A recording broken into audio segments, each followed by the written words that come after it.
Welcome everyone to this seminar sponsored by the CAT Center for Mexican Studies.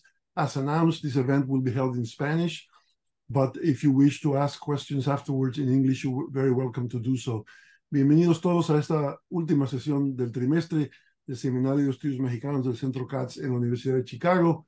Yo soy Emilio Curí, director del centro, y me da muchísimo gusto el día de hoy para nuestro último seminario en la serie México Cambia 2018-2024, darle de nuevo la bienvenida a la universidad a Carlos Bravo Regidor, antiguo alumno de esta institución, hasta hace poco profesor investigador en el CIDE en la Ciudad de México, analista político, historiador, periodista, que nos va a dar un análisis, en este caso enfocado en la elección que se aproxima el año que viene. Como ustedes saben, el formato es el siguiente. Carlos Bravo Regidor nos hablará por media hora, 35 minutos, y luego tendremos una sesión de preguntas y respuestas. Sin más, pues, Carlos, bienvenido de vuelta a esta casa que es tuya, la Universidad de Chicago. Muchísimas gracias, Emilio. Me da muchísimo gusto estar aquí. Agradezco mucho la invitación. Y bueno, pues preparé una presentación con algunas, digamos, láminas con datos y, en fin, para organizar un poco la exposición. Y bueno, pues sin mayor preámbulo voy a compartir mi pantalla para enseñárselas.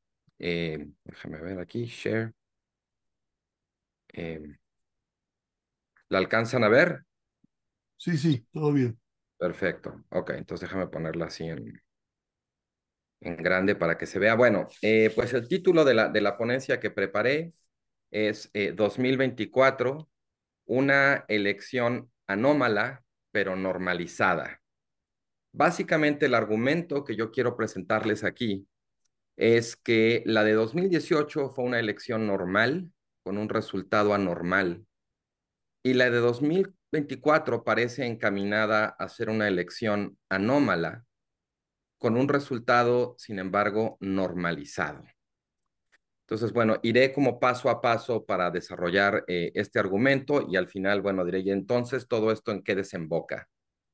Digo que la de 2018 fue una elección normal, en primer lugar, pues por lo que se ha dado en llamar el apetito de cambio que prevalece en América Latina.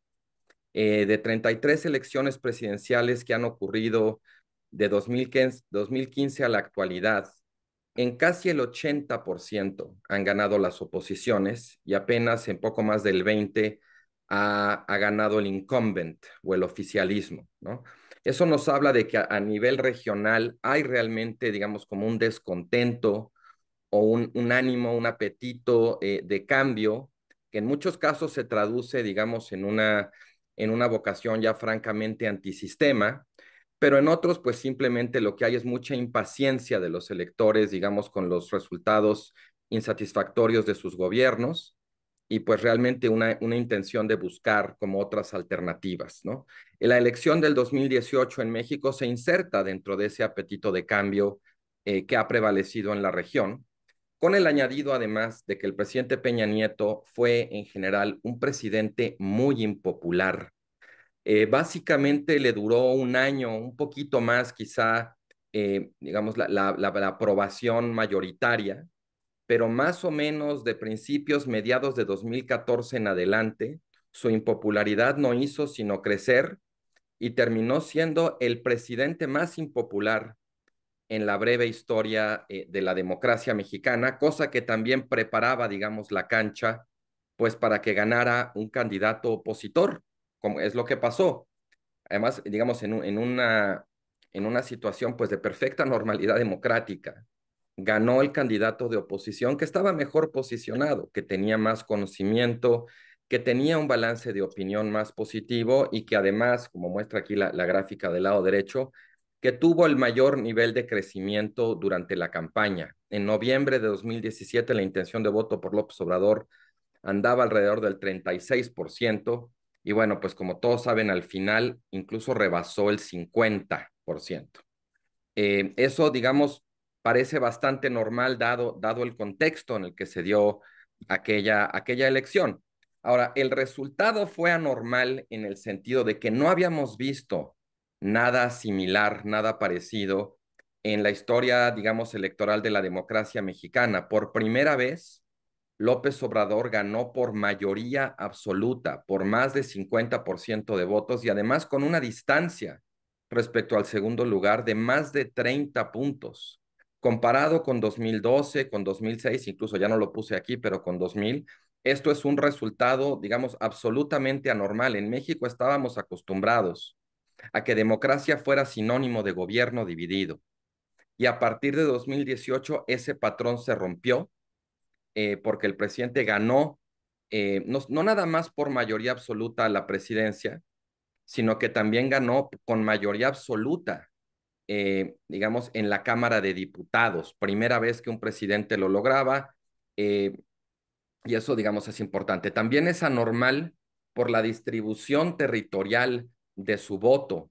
En las elecciones presidenciales anteriores era muy claro que había cierta diferencia en norte, centro y sur, digamos, dicho digamos, con brochazos muy generales en el mapa. Y la verdad es que la victoria de 2018 pintó todo el país, digamos, de color guinda, salvo por algunas islitas ahí azules que se alcanzan a ver en el mapa de la derecha.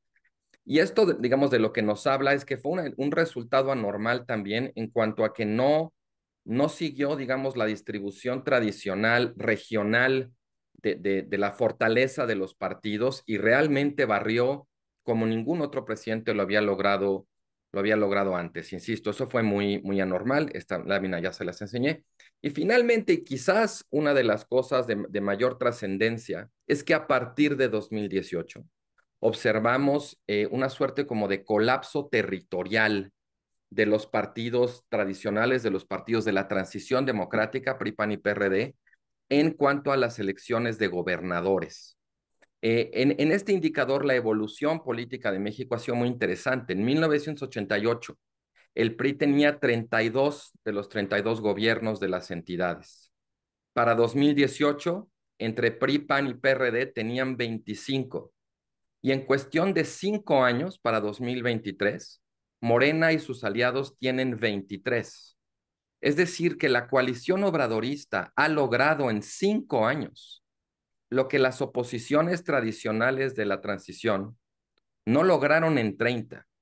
O sea, aquí realmente hay una señal, digamos, de un realineamiento electoral que no sabemos si será duradero o solamente coyuntural, pero que es un realineamiento muy importante, muy profundo, y podríamos estar asistiendo, quizás todavía sea un poco prematuro, digamos, concluirlo, porque los estudiosos de los sistemas de partidos siempre dicen que hay que esperar a varios ciclos, ¿no?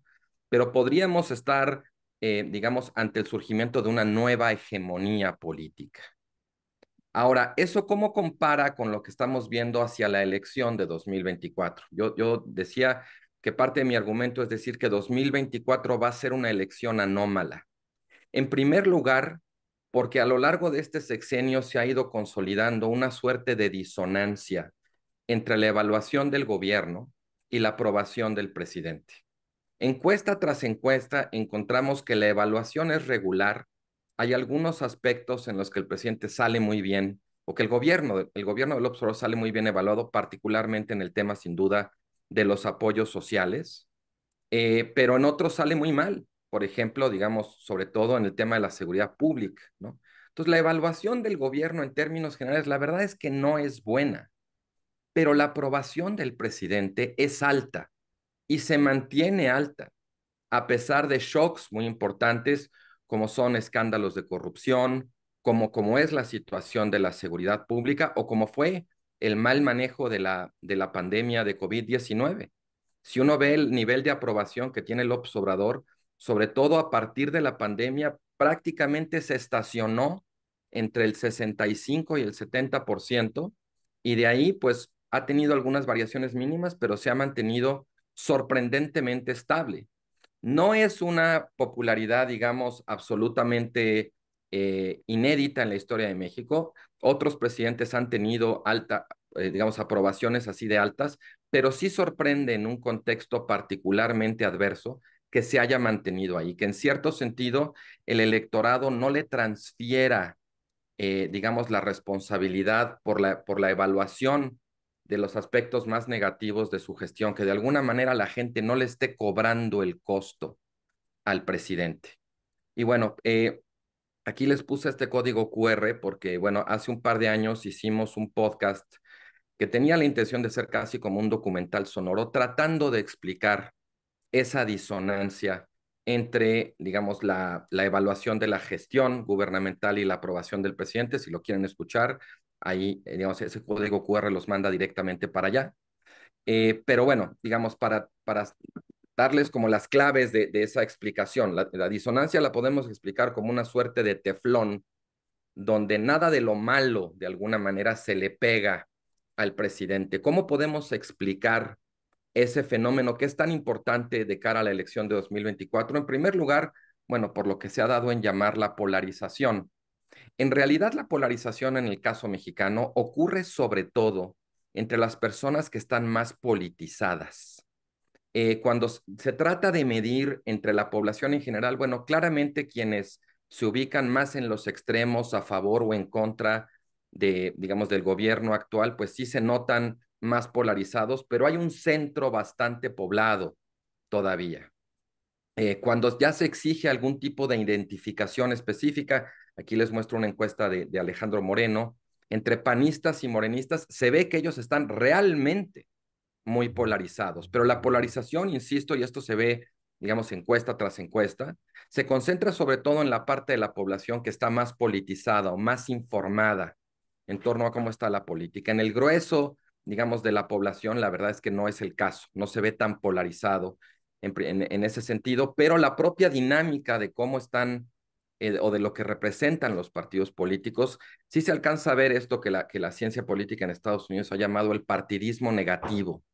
De pronto que las identidades políticas están más definidas por los antagonismos que por la identificación, digamos, en positivo con una fuerza política. O sea, digamos, sí, el juicio negativo respecto a los partidos de la transición, al neoliberalismo, a la clase política tradicional, es un pegamento muy importante de la coalición obradorista, y el antiobradorismo es un pegamento muy importante de la coalición opositora. Desde luego, esto de alguna manera impide que ya los temas, los issues, ¿no? La discusión de los resultados realmente permee, y de pronto la discusión política se siente como una discusión, como dice Mariano Torcal con respecto al caso español, pues no entre electores, sino entre hooligans, ¿no? Entre partidarios muy, muy comprometidos con sus respectivos equipos. Un segundo motivo que sin duda influye en esa disonancia es el impacto que tienen los programas sociales. Se han hecho, digamos, varios estudios, varias encuestas que muestran que sí tienen incidencia en la intención de voto, desde luego con los beneficiarios directos o indirectos a través de su familia, que tienden a manifestar una intención de voto más alta por Morena o por la coalición obradorista que la intención de voto que muestran los no beneficiarios.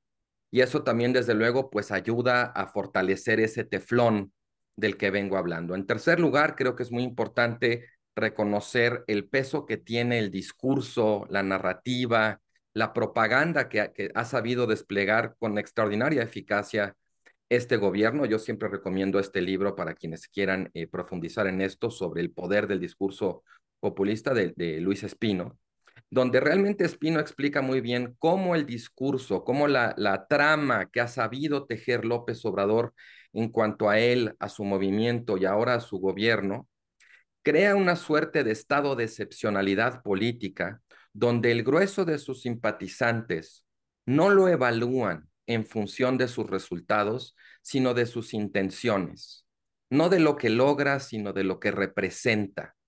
Y eso termina entablando una suerte de identificación afectiva con el líder populista, en este caso López Obrador, que también le permite de alguna manera vacunarse en contra de lo que sería el costo que normalmente los electorados le transferirían, pues por lo que evalúan mal en cuanto a su gestión de gobierno.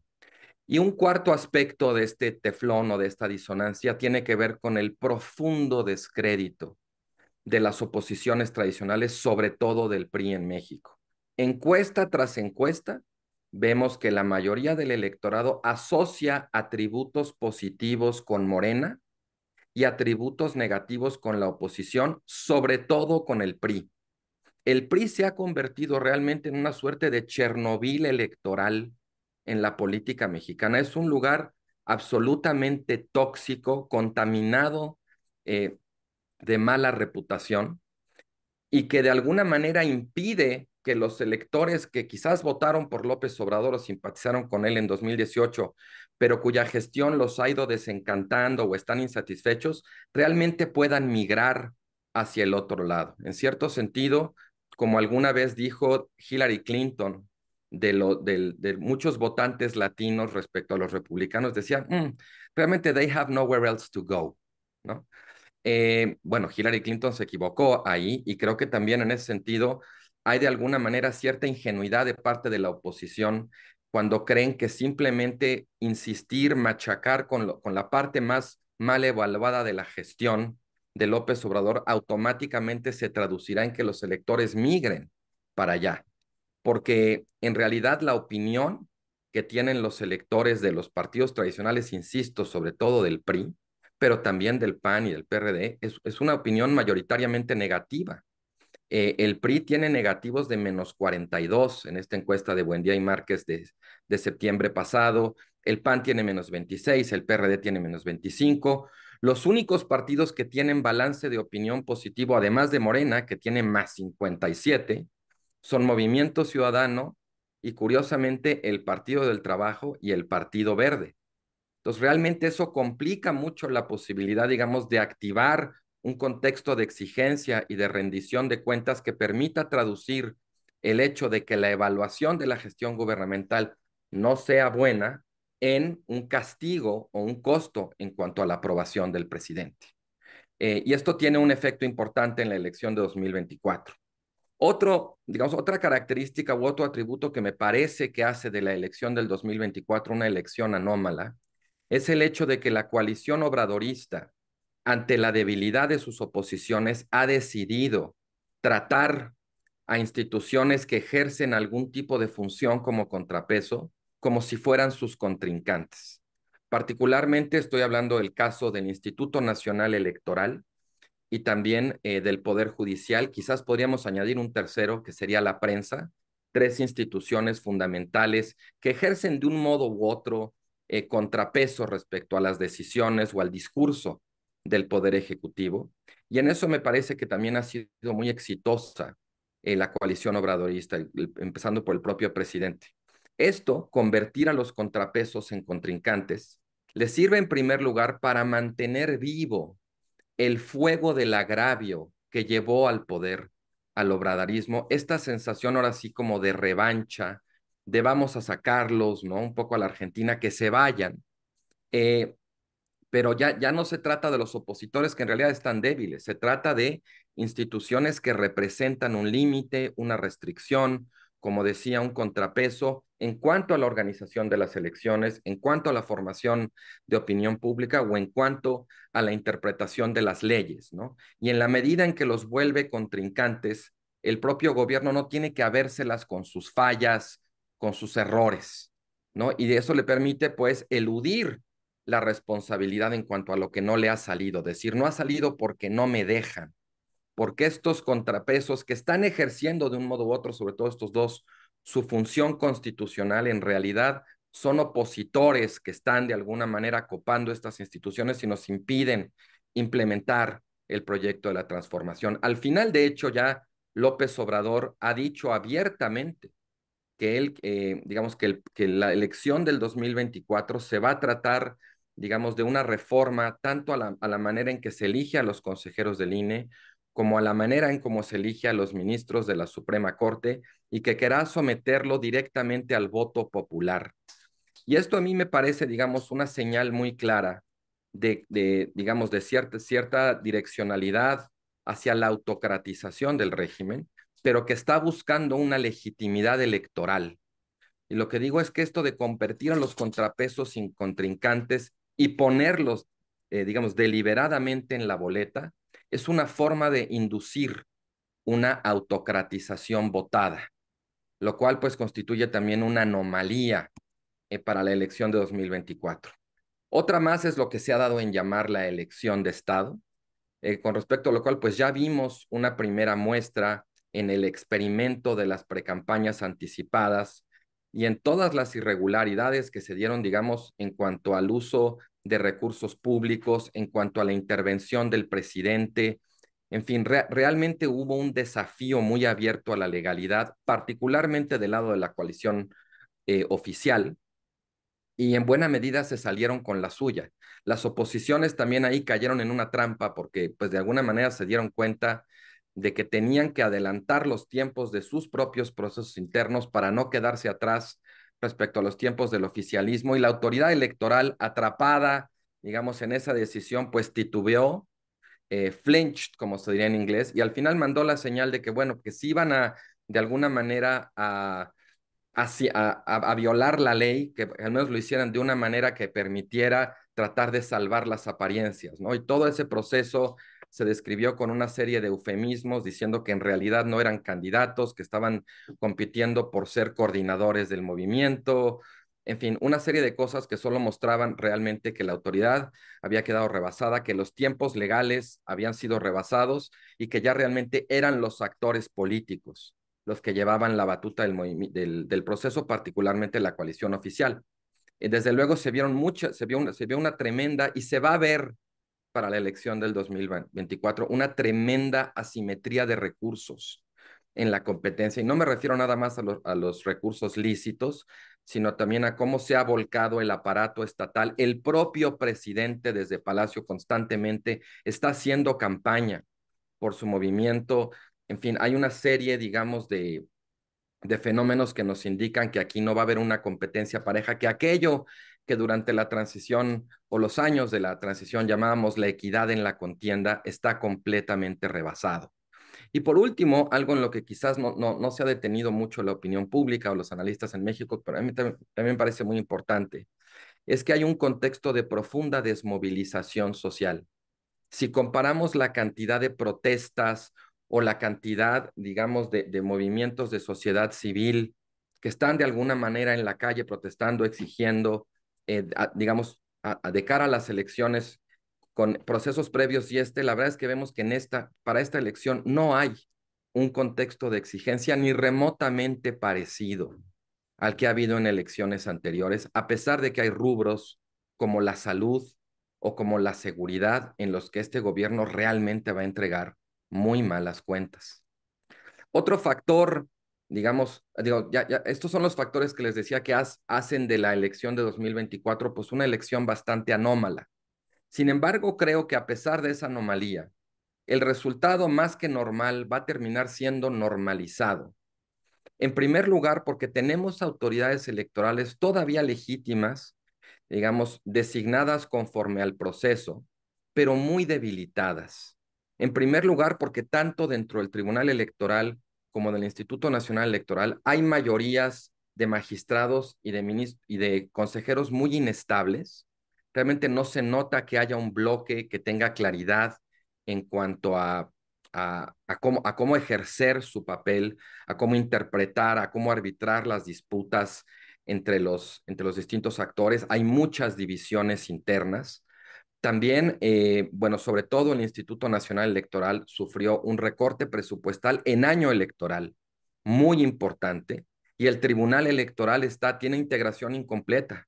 El Senado no ha designado a 2 ministros que terminaron, digamos, su periodo, y pues eso, digamos, de alguna manera también le hace la vida más difícil al tribunal.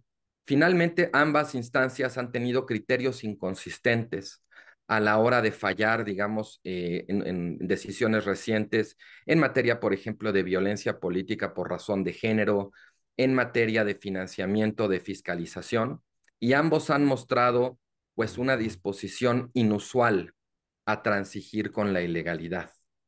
Esto va a terminar de alguna manera, me parece, contribuyendo a normalizar las anomalías de esta elección.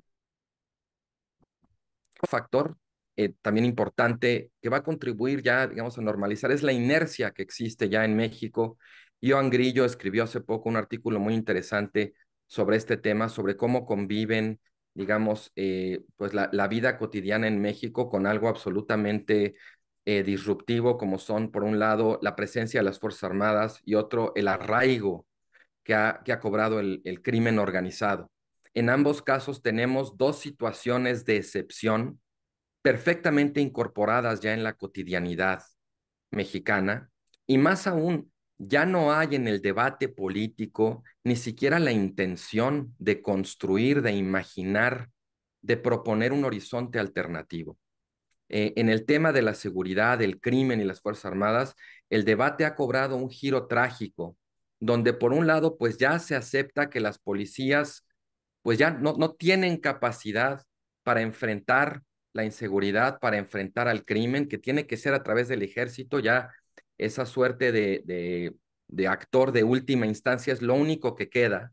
Pero por el otro lado, la experiencia acumulada demuestra que el ejército realmente no logra darle la vuelta, no genera resultados que podamos considerar exitosos para acotar o para reducir el poder del crimen organizado.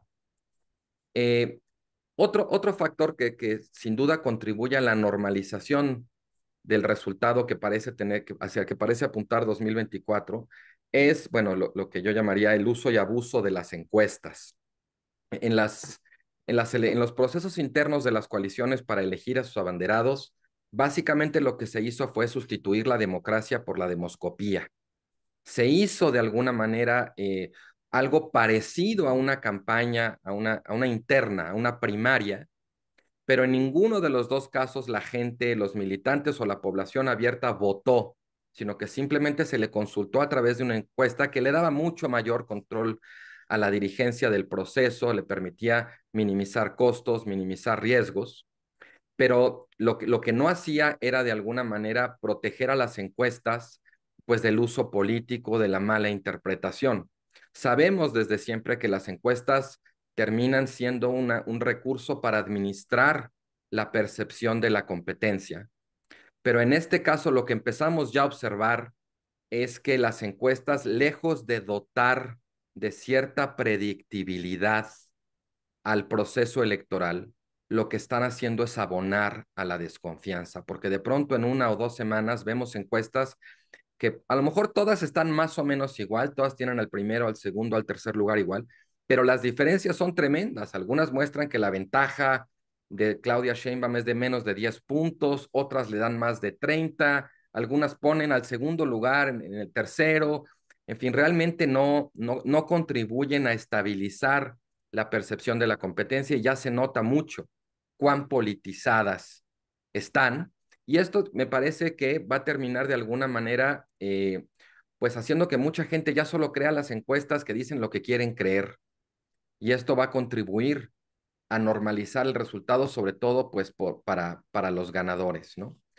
Otro factor que también me parece va a contribuir a normalizar el resultado de la elección son los medios de comunicación, que ya están en su mayoría como muy aclimatados a este entorno. Ha habido a lo largo de este gobierno una muy deliberada y muy exitosa instrumentalización del desprestigio de la prensa mexicana, de los medios, un desprestigio que viene de muchos años atrás y que tiene que ver sobre todo con su dependencia de los recursos públicos, de la publicidad oficial, pero ahora ese desprestigio, digamos que quizás encuentra como una de sus expresiones más emblemáticas en aquella vieja acusación de chayoteros, ¿no? Que son el chayote representando de alguna manera como una bola de dinero que se le entrega a un reportero o al director, al editor de un medio para influir en la cobertura política. Antes se le decía chayotero a los medios oficialistas, a los medios que recibían recursos públicos, y de un tiempo para acá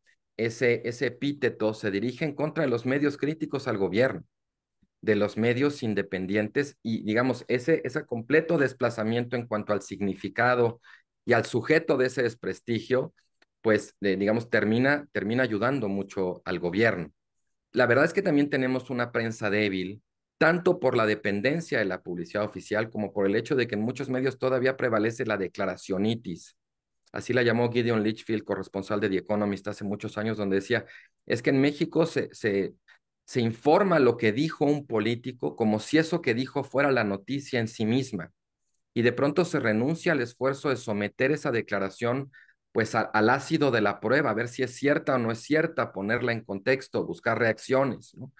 Y eso de alguna manera pues debilita el poder de la prensa realmente para informar al público y promover un debate político, digamos, más robusto. Y por último, pues también en esto, la verdad es que las conferencias mañaneras del presidente han sido muy exitosas como una tribuna para amedrentar a la prensa crítica, a la prensa, digamos, independiente. Y creo que hay muchos medios que han claudicado en ese sentido a enfrentar, a decir cuando el presidente está mintiendo, a decirlo abiertamente, y pues ya nomás informan lo que dijo el presidente sin cotejarlo con la realidad. En este panorama, entonces, pues, ¿cómo viene la elección? Y, digamos, aquí ya llego a la última parte de mi presentación.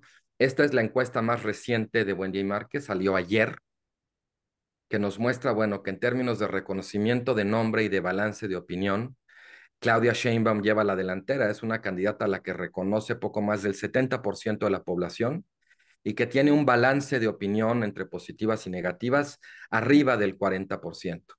A Xóchitl Gálvez la reconoce un 55%, pero tiene un balance de opinión negativo de -3. Y finalmente Samuel García es el menos conocido, no llega ni al 40% de reconocimiento, pero tiene un saldo de opinión del 11, de un +11, lo cual, bueno, pues sí contrasta con el caso de Xóchitl Gálvez, ¿no?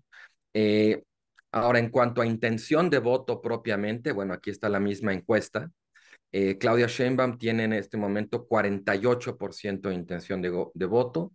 Xóchitl Gálvez tiene la mitad, 24%, y Samuel García de Movimiento Ciudadano tiene el 8%. Del lado derecho se puede ver una desagregación en función de la identidad o de la identificación partidista de las personas encuestadas.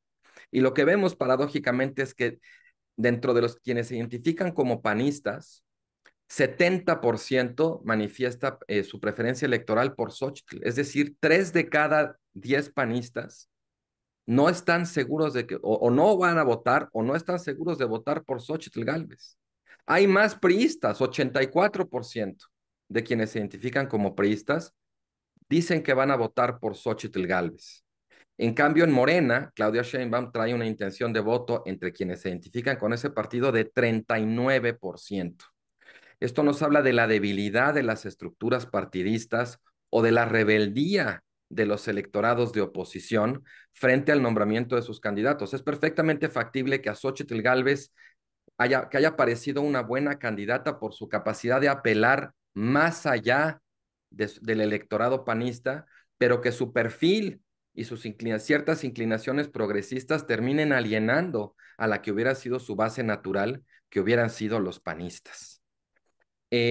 Sobre la elección legislativa, lo que conocemos por el momento, les puse esta encuesta del Financiero de finales de octubre pasado, pues Morena tiene arriba del 40%, 45% si vemos como la coalición obradorista, contra poco menos del 30% de intención de voto para diputados federales. Es una ventaja cómoda, pero en principio no le da ni siquiera la mayoría absoluta, ya no hablemos de la Constitución, de la constitucional, a la coalición obradorista, con cerca todavía de 20% de indefinidos. Aquí se ve más competido, más peleado, más disputado que en la elección presidencial, y a lo mejor aquí es donde va a terminar estando, digamos, el foco o la mayor trascendencia que pueda tener esa elección, no en la presidencia, sino el Congreso. ¿Qué podemos esperar de lo que viene de los candidatos? Y ya por aquí voy a terminar. Bueno, me parece, aquí puse una imagen de un artículo que escribí en Reforma, digamos, desarrollando este argumento. Carlos Castillo Peraza, el viejo intelectual y dirigente panista, solía decir que hay dos tipos de candidatos: los candidatos párrocos y los candidatos misioneros. Los párrocos son los que salen a misa como cada domingo y llaman a congregarse a sus feligreses. Los misioneros son los que salen, digamos, de su parroquia a tratar de traer conversos, de convertir infieles. A grandes rasgos, me parece que la campaña de Claudia Sheinbaum va a ser una campaña de párroca y la campaña de Xóchitl va a ser una campaña de misionera. Porque a Claudia le alcanza para ganar con la intención de voto que tiene. Y Xóchitl Gálvez, si no crece en su intención de voto, no tiene manera de ganar. Y esto le pone, desde luego, digamos, la vara más alta a Xochitl, porque además ella tiene que convencer a electorados que normalmente están acostumbrados a pensarse entre sí como adversarios. Y a Claudia Sheinbaum le basta con convocar a la coalición obradorista que ya ganó en 2018. Los retos, además de esos que tiene Claudia en su campaña, en primer lugar, claramente es disipar la sombra o la sospecha de que ella representará un maximato y que López Obrador gobernará, digamos, atrás en las sombras. Lo segundo es subsanar lo que se ha dado en llamar su falta de carisma. Claudia Sheinbaum realmente no es una candidata creativa, una candidata que entusiasme, que emocione, pero en buena medida no le hace falta, porque ya tiene ella ha sabido encarnar la continuidad, que parece ser que es lo que quiere la mayoría del electorado obradorista. Pero de todas maneras, la falta de carisma quizás no es tan importante a la hora de la elección, pero sin duda va a serlo si gana a la hora de gobernar. Y realmente las dos opciones que parece tener es moderarse, tratar de ser más conciliadora o radicalizarse. Y me parece que Claudia ha dado señales de una y otra cosa, todavía está de alguna manera titubeando. Aunque en el caso de la elección para el candidato a jefe de gobierno de Morena, la derrota de un candidato que mandaba claramente la señal de moderación o de conciliación, que era Omar García Harfuch, pues nos indica que las bases del morenismo quizás no le van a ayudar a Claudia a subsanar su falta de carisma a través de la moderación o la conciliación, sino que más bien la van a empujar a que se radicalice. Y el tercer desafío o reto que enfrenta su campaña, pues sin duda va a ser sobrellevar el escrutinio a su gestión en la Ciudad de México, donde seguramente durante la campaña empezarán a salir escándalos. En el caso de Xochitl Gálvez, sus retos son muy distintos. En primer lugar, lo que Xochitl Gálvez va a tener que hacer es organizar adentro de su coalición para poder realmente competir afuera. Eh, la campaña de Xochitl Gálvez, desde que se hizo de la candidatura, realmente se ha estacionado, no ha logrado crecer. Fue sin duda notable la manera en que terminó haciéndose de una candidatura en un periodo relativamente breve, pero más allá de coaligar al electorado de oposición, no parece que haya tenido avances más allá de eso. Me parece que Xochitl Gálvez es carismática en el sentido que es auténtica, es espontánea, pero de pronto confunde eso con la improvisación. Confía demasiado en ella misma y no ha desarrollado realmente un mensaje, un discurso, disciplina en cuanto a su comunicación. Y quizás el reto más grande es que ella tiene que subir a los partidos a su campaña, a los electores que se identifican con los partidos, pero al mismo tiempo blindarse del desprestigio, del descrédito que tienen los partidos. Y esa operación se antoja particularmente complicada. Ya por último está el caso de Samuel García, que en primer lugar tiene que resolver la crisis constitucional por el interinato que queda en la gubernatura de Nuevo León, que hasta el momento no se ha resuelto. La Constitución de Nuevo León dice muy claramente que le toca al Congreso nombrar al interino si el gobernador pide una licencia mayor a 30 días, pero él está insistiendo en que el Congreso nombre a alguien que pertenezca a su partido. Y bueno, ya hay una disputa judicial y realmente es de pronóstico reservado cómo va a terminar eso, y eso sin duda tendrá un rebote en su campaña. A Samuel García todavía le falta crearse una identidad frente a la misionera que puede ser Xochitl o a la párroca que puede ser Claudia, pues a él le queda quizás jugar un papel más disruptivo de ser como una suerte de hereje o de candidato quizás outsider o antisistema. Y bueno, para él hay una oportunidad en apelar al voto más despolitizado, sobre todo entre los jóvenes de la región centro-norte y en particular a quienes no quieran votar por una mujer para la presidencia, o lo que yo llamo ahí como el voto machín. Ya hay muchas señales en este principio de campaña donde se muestra que él va a apelar específicamente al hecho de ser el único varón en la contienda para tratar de apelar, digamos, al voto en contra de ellas. Los dos escenarios en este momento más probables es que la victoria de Claudia Sheinbaum sea por más de 10 puntos. En segundo lugar, quizás una victoria apretada por arriba de 10 puntos, pero no hay realmente en este momento ningún otro escenario probable.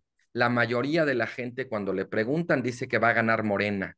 Con facilidad o con competencia es el 47%. Solo un 18% cree que va a ganar la oposición y bueno, hay un 29% que dice que es incierto quién va a ganar. Quizás en este momento lo que se ve, digamos, más posible es que haya una disputa por el segundo lugar. La posibilidad de que Samuel García crezca, que Xóchitl Gálvez se desplome y él termine ocupando el segundo lugar en lugar de ella.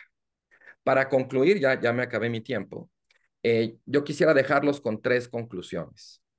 En primer lugar, bueno, que la democracia mexicana ha resistido los embates, digamos, que el obradorismo eh, le ha propinado. Está, digamos, ahí maltrecha, debilitada, pero ahí sigue. Esa es la buena noticia. La mala es que si tiene que resistir es porque ha estado bajo ataque. Y la fea es que no parece que la amenaza de un retroceso democrático esté haciendo mella en el ánimo del electorado. La segunda conclusión que quisiera dejarles es que el cambio de régimen o la posibilidad de que en México ya ocurra definitivamente un retroceso democrático se va a definir más en el Congreso según la correlación de fuerzas y quién tenga mayorías y de qué tamaño sean esas mayorías, y en la Suprema Corte de Justicia, en si el presidente o el obradorismo logra o no capturar un número suficiente de ministros o reformar la forma en que se elige a esos ministros. Ahí se va a jugar realmente la posibilidad de cambio de régimen, no tanto en los poderes de la presidencia. Y por último, y ya para redondear con el argumento que he venido desarrollando a lo largo de esta exposición, quisiera dejarlos con la conclusión de que la tendencia a normalizar lo anómalo contribuye no a combatirlo, sino a convertirlo en una nueva normalidad. Muchas gracias, me va a dar mucho gusto tratar de responder a sus preguntas y escuchar sus comentarios. Gracias, Carlos. Si quieres quitar tu pantalla, es excelente. Pues como saben, entonces tenemos un tiempito ahora para preguntas. Por favor, levanten su mano en la aplicación de Zoom y yo los llamo. La primera pregunta, Daniel Quintanilla, adelante. Hola Carlos, muchas gracias por tu presentación. Sin duda fue muy ilustrativa y creo que como pone el foco en varias cosas de manera más quirúrgica. Yo tengo dos preguntas, una muy concreta y otra un poquito más abstracta. La primera es, me interesó mucho la primera parte donde hablas del desprestigio de la coalición opositora de PRI, PAN, PRD y sobre todo el PRD. Quería saber si tú consideras que ese desprestigio de alguna manera es consecuencia del Pacto por México, porque el PRD, digamos, fue un partido que ocupó muchas gobernaturas, gobernó mucho tiempo el Distrito Federal, pero nunca ganó una elección presidencial. Entonces, como me interesa si parte de su desprestigio tal vez está ligado a la idea del Pacto por México como tal. Y la segunda pregunta tiene que ver con el plan C. De alguna manera, ¿tú cómo imaginas que la oposición puede defender a instituciones como, sobre todo como la Corte en específico, que es una institución bastante torpe en explicarse a sí misma, explicar qué es lo que hace, por qué sirve, de qué forma contribuye a la democracia? Esas son mis preguntas. Muchas gracias. ¿Quieres que tomemos varias, Emilio, o voy respondiendo una por una? Una por una, ve respondiendo, gracias. Muy bien. Bueno, muchas gracias. Muy buenas preguntas las dos, Daniel. Yo creo que en efecto, bueno, yo creo que hay dos grandes explicaciones, quizás 3 grandes explicaciones del desprestigio en particular del PRD. Creo que el primero tiene que ver con una manera en que el PRD hizo política desde que López Obrador estaba ahí, donde realmente había un control muy férreo por parte de un grupo dirigente, el famoso grupo de los chuchos, que realmente se notaba que era un grupo que más que apostarle a ganar elecciones, le apostaba sobre todo a mantener el control del partido, a poder disfrutar, digamos, de los recursos públicos que les dan, poder repartir candidaturas, ¿no? Y realmente, digamos, ese grupo político en particular, los chuchos que controlaba y que controla el PRD, pues quedó muy desprestigiado dentro de la izquierda por su manera de hacer política y en segundo lugar, como bien decías, pues por su participación en el Pacto por México. Digamos, de entrada no tendría que tener nada de malo, digamos, dialogar con otras fuerzas, llegar a acuerdos, pero en el Pacto por México, la verdad es que cuando uno ve el balance general, lo que ve es que el ganón fue el PRI y el ganón fue el gobierno de Enrique Peña Nieto y el PRD realmente no logró meter como parte de esa negociación ningún ítem, ningún asunto que formara parte como de su agenda o de sus batallas históricas, ¿no? Y bueno, en tercer lugar, desde luego, creo que lo que ha contribuido mucho al desprestigio y realmente como al achicamiento del PRD, pues es la ruptura con López Obrador después del 2012, ¿no? Si uno ve, pues, quiénes fundaron Morena, quiénes constituyen a Morena, pues desde luego que uno de los principales contingentes es el viejo PRD, ¿no? Dejó, digamos, de alguna manera la carcasa bajo las siglas del Sol Azteca, pero se llevó el motor, se llevó todo, ¿no? Y realmente el PRD ya está en niveles de votación y de intención de voto donde uno podría decir que su supervivencia no está garantizada, ¿no? Creo que también en cierto sentido, pues López Obrador lo desfondó porque se llevó no solo a mucha gente, sino también se llevó de alguna manera, pues el espacio de la izquierda, ¿no? Hay en México mucha discusión sobre si López Obrador y el obradismo son realmente de izquierda. A mí me parece de pronto una discusión un poco ociosa, porque pues sí, de pronto las izquierdas no son tan agradables, ¿no? Y las izquierdas tienen cosas, tienen contradicciones internas, pues como todas las familias, ¿no? De pronto tienes al tío impertinente, ¿no? O a la prima ahí, pues que digamos que no acaba de encajar, ¿no? Eso forma parte de la historia de las izquierdas, pero lo cierto es que el obradorismo ocupa el lugar de las izquierdas en el espacio político y en eso de alguna manera ha desplazado al PRD. Y respecto a tu segunda pregunta, pues creo que esa es realmente la pregunta de los 64. Creo que las oposiciones y la sociedad civil lograron hacer una defensa relativamente exitosa cuando el foco, digamos, de la hostilidad del obradorismo fue el INE, pero no están logrando hacer una defensa equivalente con el caso de la Suprema Corte. Y además el tiempo opera a favor del obradorismo pues por el simple hecho de que con el tiempo habrá que ir nombrando a nuevos ministros. Y si el obradorismo logra, como va a lograr ahora, nombrar, digamos, a quien sustituya al ministro Saldívar, logra articular mayorías para seguir haciendo los nombramientos, pues es nada más una cuestión de tiempo para que tengan ya una mayoría de ministros. Esas serían mis dos respuestas. Gracias, Carlos. Otras preguntas, por favor, levanten la mano mientras yo hago una. Eh, Destacabas tú al principio el contraste entre la mediocre evaluación del desempeño de este gobierno con la altísima popularidad del presidente, ¿no? O sea, gente que reconoce que el gobierno no lo ha hecho tan bien o no lo ha hecho bien, pero sigue apoyando al presidente con números abrumadoramente altos.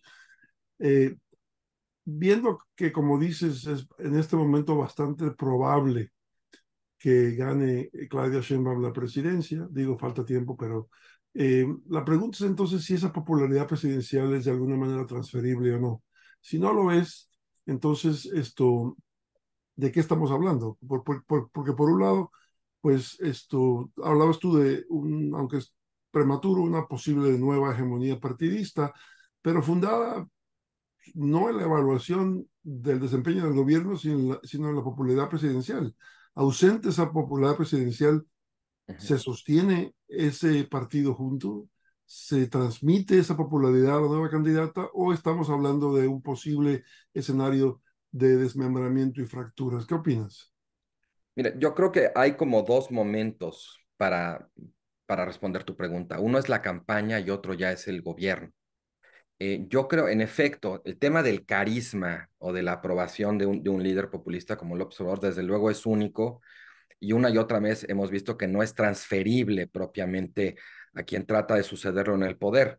Pero para efectos de la elección del 2024 y de la campaña, el hecho de que el carisma no sea transferible no quiere decir que el carisma no pueda ayudar, ¿no? Yo creo que Claudia Sheinbaum ha sido una aspirante exitosa en la medida en que ha sabido encarnar el apetito de continuidad que tiene la mayor parte del electorado obradorista. Y en ese sentido, pues ella ha hecho parte de su campaña decir, yo voy a continuar la labor de López Obrador. Acaba de acuñar ahora esta idea de que nosotros nos va a tocar construir el segundo piso de la transformación y el presidente está constantemente fustigando a sus rivales y aplaudiendo a Claudia. Entonces creo que para la campaña sí va a servir de alguna manera ese alto nivel de aprobación y sobre todo ese carisma que tiene el presidente con sus adeptos. Ya para gobierno es otra cosa, ¿no?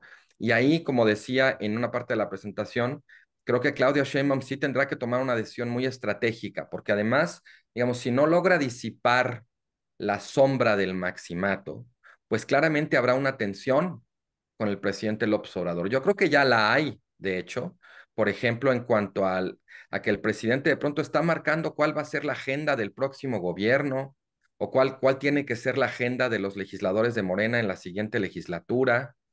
Cuando renuncia un ministro de la Corte antes de tiempo y entonces le entrega a López Obrador la posibilidad de proponer una terna que si se hubiera esperado, pues le hubiera tocado proponer a Claudia Sheinbaum y no a López Obrador. Cuando pierde el candidato de Claudia Sheinbaum, el que era su preferido para ser sucesor en la Ciudad de México, Omar García Harfuch, y queda una candidata pues que muchos veían como que era la predilecta del presidente. O sea, empieza a haber aquí, digamos, un jaloneo respecto a qué tanto poder va a ejercer el presidente. Ahorita Claudia lleva las de perder porque es la candidata y tiene que ser ella de alguna manera la calca de López Obrador, pero ya que llegue al gobierno y ya que pues ese carisma ya no le ayude necesariamente a ella, pues ella tendrá que encontrar otros recursos para gobernar. A mí me parece que el principal peligro ahí es que ella entonces de alguna manera ceda a las presiones de las bases más duras o de los militantes, digamos, más, como se dicen a sí mismos, puros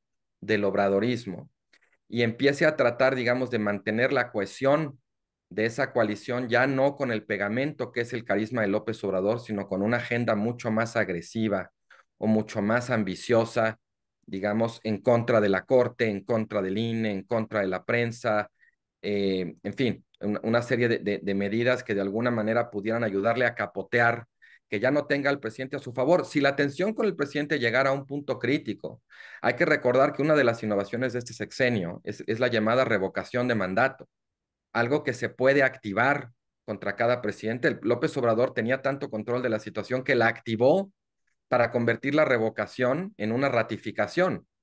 Pero digamos, en un escenario de mucha tensión, yo no descartaría que el propio López Obrador pudiera ejercer una amenaza contra Claudia a través de activarle una revocación.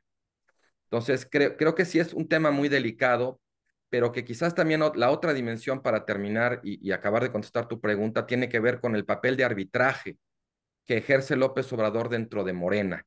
Y ahí también puede ser una manera en la que él pues termine de alguna manera haciéndole, como decimos, manita de puerco a Claudia, porque si no es a través del arbitraje de López Obrador, la verdad es que las distintas facciones de Morena parecerían estar de alguna manera en una guerra fría de posiciones, esperando a que López Obrador no solo se vaya de la presidencia, sino que ya, digamos, termine, digamos, fallezca, porque ya es un hombre mayor y sabemos que es un hombre enfermo, o realmente ya no tenga capacidad de ejercer ese arbitraje y ellos tengan que resolver a la malagueña, ¿no? Como se dice, lo que resuelven por las buenas con el arbitraje de López Obrador.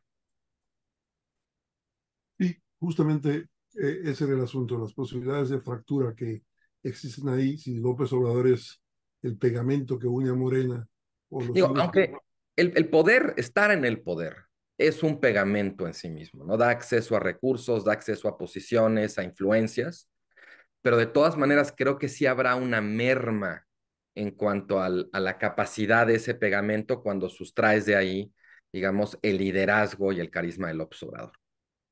Bien, gracias. Tenemos dos preguntas aquí en el chat, te las pongo y las ocupas juntas Claro. porque se nos acaba el tiempo. Pregunta Juan Cabrera, ¿cuál es el rol que jugará Marcelo Ebrard en el reacomodo político dentro de Morena?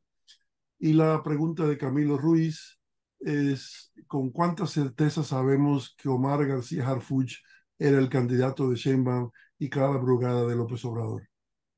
Ok, déjame empezar con la segunda. Eh, yo creo que sí, la verdad es bastante claro que García Harfuch era el candidato de Claudia, en primer lugar por el timing de su destape. Eh, García Harfuch no había dado señales públicas de estar interesado en contender por la jefatura de gobierno hasta que Claudia Sheinbaum recibió el famoso bastón de mando de parte de López Obrador. García Harfuch realmente no tenía una carrera política, nunca participó en una elección. Él tenía una carrera dentro de la administración pública como funcionario de gobierno en el sector de seguridad. pero ese ha sido uno de los sectores que más ha querido presumir Claudia como sus éxitos en la gestión. Y además se sabía que García Harfuch encuestaba bien, sobre todo afuera de la órbita obradorista. Y eso me parece que era muy atractivo para Claudia. De alguna manera lograr tener un candidato que pudiera ser suficientemente fuerte en la capital para sumarle votos a su campaña presidencial. Además, si vemos las entrevistas que se le hacían a Omar García Harfuch, él no tenía ideas propias, no tenía planteamiento. Todo el tiempo lo que él decía era, así como decía Claudia, de que ella lo que quería era continuar la labor del observador, que él lo que quería era continuar la labor de Claudia. Entonces yo creo que ahí sí es bastante claro ese vínculo y además cuando perdió, Claudia salió a arroparlo inmediatamente, a incorporarlo a su campaña, ¿no? Y bueno, pues lo que se menciona ahora es que él es el principal candidato para ser su secretario de Seguridad Pública si gana. Sobre lo de Clara Brugada creo que hay más miga, sobre todo porque eh, había una base social de Morena que la apoyaba. Yo creo que, digamos, López Obrador no la veía mal y más que apoyarla directamente, lo que hizo fue dejarla correr y ver qué tal le iba, ¿no? Al final, pues tuvo mucho éxito y le fue muy bien. Y quienes quisieron boicotearle a su candidato a Claudia Sheinbaum, pues fueron muy exitosos, ¿no? Ahora, sobre el papel de Marcelo Ebrard, la verdad es que Marcelo Ebrard ha sido muy decepcionante, porque tiene esta imagen de ser un político muy hábil, muy abusado, muy echado para adelante, y una vez que perdió la interna que todos sabíamos que iba a perder, pues no tenía realmente un plan B, y lo que hizo fue quedar completamente marginado. Al final ni siquiera cumplió con su amenaza de irse, y no queda claro cuál va a ser, como se dice en la Lotería Nacional, el reintegro que él obtenga por haberse quedado. Entonces creo que el rol de Marcelo Ebrard es absolutamente marginal ya dentro de esta contienda en 2024. Gracias, Carlos. Una pregunta final que tenemos aquí, con eso terminamos porque ya no hay más tiempo, de Alfredo Torres, que dice, ¿la irrupción de Samuel García modificará la composición del Congreso Federal? Creo que sí puede llegar a tener cierto efecto de arrastre y creo que esa es la apuesta de Movimiento Ciudadano. No tanto que Samuel gane la presidencia, sino que crezca y que aumente, digamos, los contingentes legislativos de Movimiento Ciudadano, tanto en la Cámara de Diputados como en la Cámara de Senadores, y que le permita a Movimiento Ciudadano convertirse, digamos, en una suerte quizás como de partido bisagra en el Congreso. Esa me parece que es la apuesta. Las cifras de las encuestas de Movimiento Ciudadano apuntan precisamente en esa dirección. Sí. Excelente. Bueno, Carlos, muchas gracias. Se nos ha terminado el tiempo. No nos queda entonces sino agradecerte. Claro, estos temas seguirán siendo vigentes por los próximos varios meses, entonces seguramente volveremos a hablar al respecto. Gracias por acompañarnos, por presentarnos tan claramente una perspectiva sobre lo que está sucediendo electoralmente en México ahora. Al público le agradecemos su presencia. Pronto anunciaremos una serie de seminarios para el siguiente trimestre y con esto entonces cerramos. Gracias, Claudio. Perdón, Carlos. Gracias a ustedes. Y estamos en contacto para volver a vernos en enero. Buenas tardes a todos. Chao.